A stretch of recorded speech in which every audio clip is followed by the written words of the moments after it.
കെട്ടിപ്പടുക്കുന്നതിന് രാധാകൃഷ്ണ കുറീസ് നടപ്പാക്കുന്ന വിവിധ പദ്ധതികൾ സംഗമത്തിൽ വിശദീകരിച്ചു. 5 ലക്ഷത്തിന്റെ രൂപയുടെ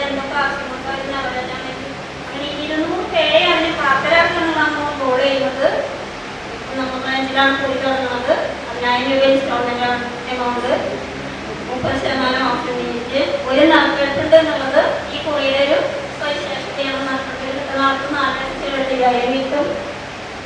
ഈ ചിട്ടി എന്താണെന്ന് ഞാൻ പ്രത്യേകിച്ച് പറയേണ്ട കാര്യമില്ല. ചിട്ടിനെ കുറിച്ച് ചേർന്നിട്ടുള്ളത് കൊണ്ട് ചിട്ടിനെ കുറിച്ച് ഞാൻ കൂടുതൽ പറയേണ്ട എങ്ങനെയാണ് ഫോം ചെയ്യുന്നത്. ഒരു ഡിവിഷനിൽ നിന്ന് 4 ആൾ മുതൽ 4 ആൾ വീതം പോകും. അങ്ങനെ എല്ലാ മാസവും 4 ആൾ വീതം പോയി 50 മാസം കൊണ്ട് 200 പേരുടെ പേരിന് കൊടുത്ത് കിട്ടുന്നതാണ്. കൊപ്പത്ത് മുസ്ലിം ജമാഅത്തിന്റെ ആഭിമുഖ്യത്തിൽ നബിദിന റാലി നടത്തി. ഉമർ മദനി ഉദ്ഘാടനം ചെയ്തു. തിരുനബിയുടെ സ്നേഹലോകം എന്ന ശീർഷകത്തിൽ കൊപ്പം സോൺ കേരള മുസ്ലിം ജമാഅത്ത് സംഘടിപ്പിച്ച നബിദിന റാലി കരിങ്ങനാട് ചന്തപ്പടിയിൽ നിന്നും ആരംഭിച്ച് കൊപ്പം സെന്ററിൽ സമാപിച്ചു.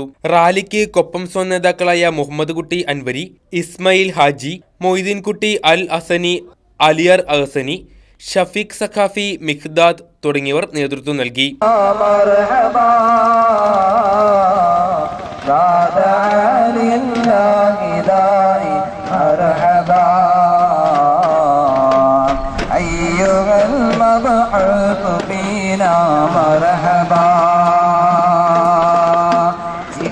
بالأمر المطاع مرحبا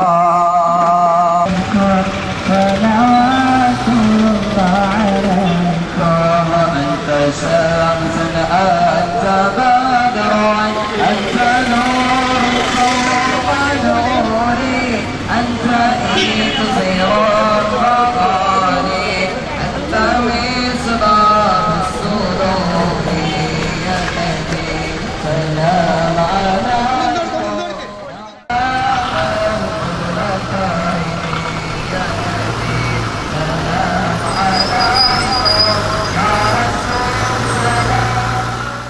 തുടർന്ന് കൊപ്പം സെന്ററിൽ നടന്ന നബിദിന പൊതുയോഗം ജില്ലാ സെക്രട്ടറി ഉമർ മദനി ഉദ്ഘാടനം ചെയ്തു. സുലൈമാൻ മുസ്ലിയാർ ചുണ്ടമ്പറ്റ മുഖ്യപ്രഭാഷണം നടത്തി.